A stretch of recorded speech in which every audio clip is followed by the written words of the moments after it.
Hello, welcome to History Chats. Yeah. Thanks for joining us this afternoon, or whenever you're watching this, if you're watching the recording. I guess I don't have much pre-mail. I'm just going to hand it over here to Gary, and he can take over and tell you about some interesting aviation history today. Thank you. Thank you. Good afternoon, everyone. Thank you, Ben. Well, this month, as we've already talked about in prior chats, we're basically centering on the 1920s. A prior history chat that I did talked about the landscape of downtown Wausau a little bit. So the 1920s were one of those, I think, very important decades in the history of Wausau. Up until that time, perhaps the most important. The 1880s, of course, were quite important. The 1920s, but then later on into the 1930s, and the history starts to change a lot, and a lot of things were happening in the 30s and 40s, and the history of Wausau played out a lot in those continuing years. But so I come back to the 1920s because I think after World War II, after World War I, we sort of started to grow up a little bit more. I think young people from Wausau went off to war. We started to see the world, and the world is starting to come to Wausau. And I think that a lot of this was evident in the 1920s when everybody started to grow up a little bit, including Wausau.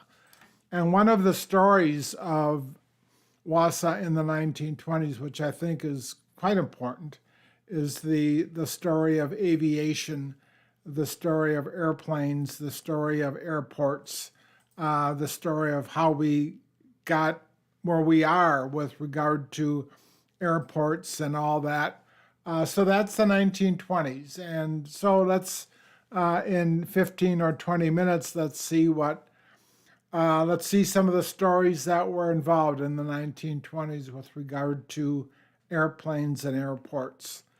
But we have to back up a little bit to a very famous person in the Wausau area, John Schweitzer, who was very important in the development of flight history in Wisconsin.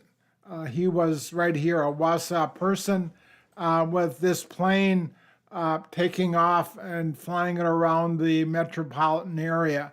A very important part of very well into the 1900s, of course, but he sort of sets the stage for aviation history in Wausau, Wisconsin.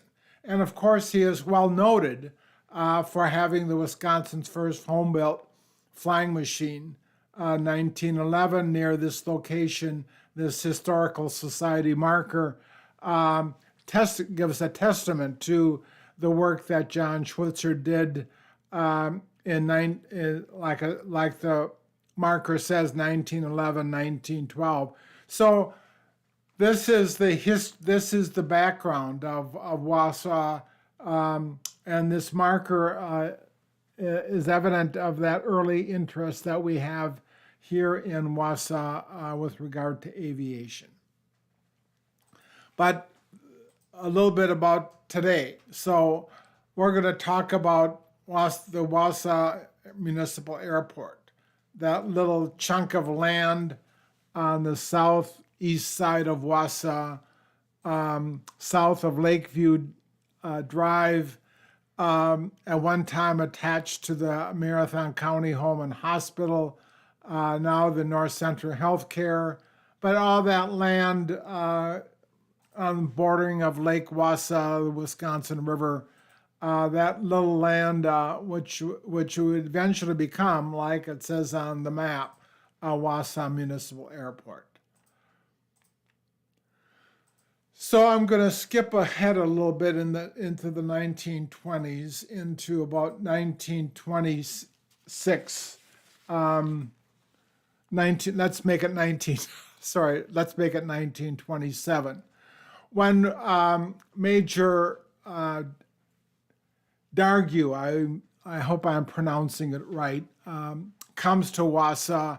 He was perhaps the second most famous aviator after Lindbergh in the 1920s. He came here, as the headline says, big amphibian plane lands on Lake Wausau with its noted aviator. He's coming here to visit, and it was a big thing, a big event in Wausau in the June of 1927 when he lands at a landing field. Greeted by a large crowd. The mayor is going to be there. Everything is getting ready to welcome the major to Wausau. But if you take a look at this picture when he arrived, they're basically in Lake Wausau. They brought an amphibian plane in, and they landed because they felt that the landing area that they were supposed to be landing on was not suitable enough. So the major came, was going to speak to the Chamber of Commerce, and what he said was, the city must build a landing court or be off the map. So he is giving a warning to the Chamber of Commerce that, hey, city of Wausau, let's start to move up a little bit. You need an adequate court, which is basically, at this time in 1927, was pretty much just basically a field that planes would be able to navigate on. Creates a fine impression by kindly bearing down on the need for some kind of a field in Wausau. And of course, the Herald, the Wausau Daily Record Herald, follows up by saying, give the advice given to the people of Wausau by Major Herbert Dargu Saturday concerning the wisdom of having a landing court for aerial traffic in Wausau. So again, he's sort of warning the city, if you want to be on the map, if you want to be a part of aviation history that's starting to happen, you should deal with this and find some kind of a field.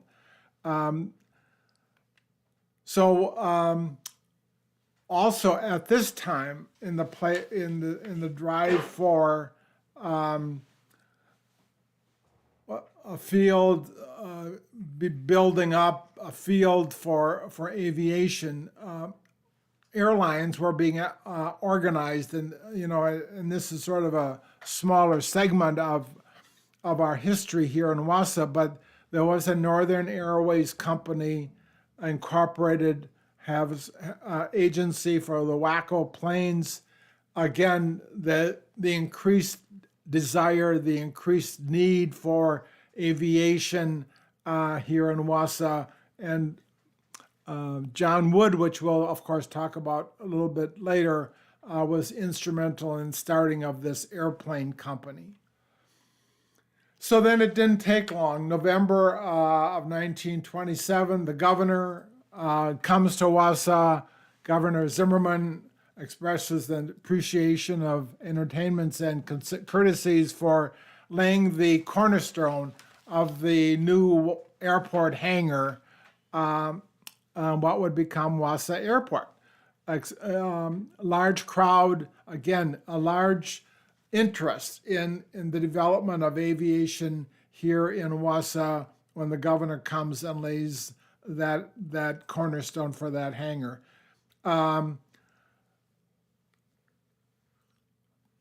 The need for developing more land was starting to happen also. This is an article from 1928. I'm jumping ahead a little bit because the Alexanders, Ben and Judd, are starting to also become quite interested in aviation history. They are very interested in aviation business, and they're the leaders in developing this leasing of the airfield for a 5-year term. It's the building of this community building of interest in a place for aviation and for airplanes and the growing need and anticipated need of aviation here in Wausau. And of course, this is that hangar of Alexander Airport. This is the first building that was coming to this Alexander Airport, the future home of the Wausau Municipal Airport. But this is that hangar that Governor Zimmerman laid the cornerstone for. So we have now the interest building in the city of Wausau for airplanes, for aviation, making sure that there should be some development moving towards some kind of a permanent place for aviation here in Wausau. In 1926, John Wood, which we'll talk about here, brought his Waco plane to Wausau. John Wood was another famous aviator, came here in 1926. He served in World War I. He was mostly, prior to 1926 and after the war, he was mostly flying in the South, but he was noted for flying President Harding to a Florida site. So he had some notoriety already, and in 1926 he was brought to Wausau to lead the charge for the development of aviation here in the city. Again, I'm going to center John Wood is third from the left, with his fellow aviators starting now to develop a business and also the interest in aviation here in Wausau. John, a little bit of a tribute in 1928, in the fall of 1928 to John Wood. You could not help but go through the newspapers in 1927, 1928, and notice all the articles with regard to John Wood. He was quite a local notoriety and local hero, really, and given the task, really, and up to the task of leading the charge for aviation here in Wausau. Again, John Wood and his biplane, and I'm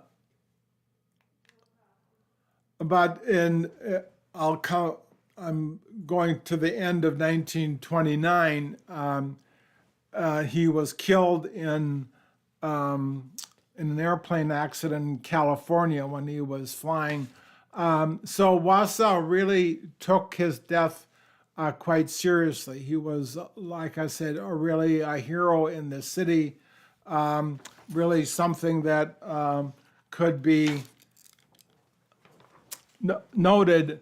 And I think in an article in the Herald in 1929 after his death, it was said that Major Wood, more than any other person who had made aviation popular in Wausau and in Wisconsin, it was because of his skill as a pilot and his foresight concerning the future of aviation, coupled with the loyal backing of Wausau citizens, that Wausau became widely known as the aerial capital of Wisconsin.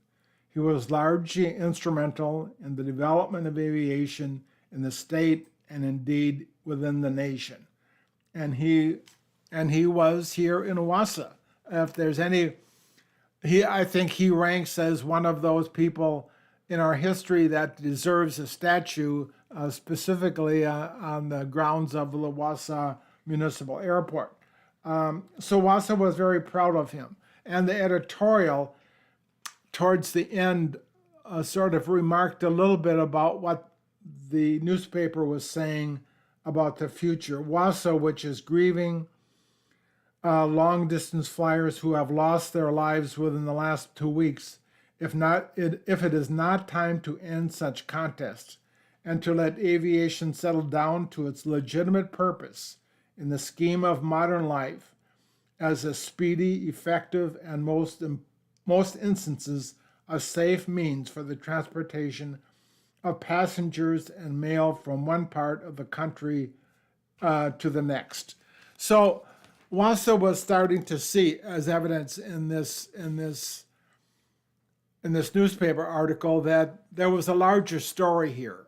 You know, that's one thing to fly in national air tours, which we'll talk about in a minute, but it is another thing now to see the real need and the real future of aviation in Wisconsin and in the United States. And they're starting to see this as WASA as part of that.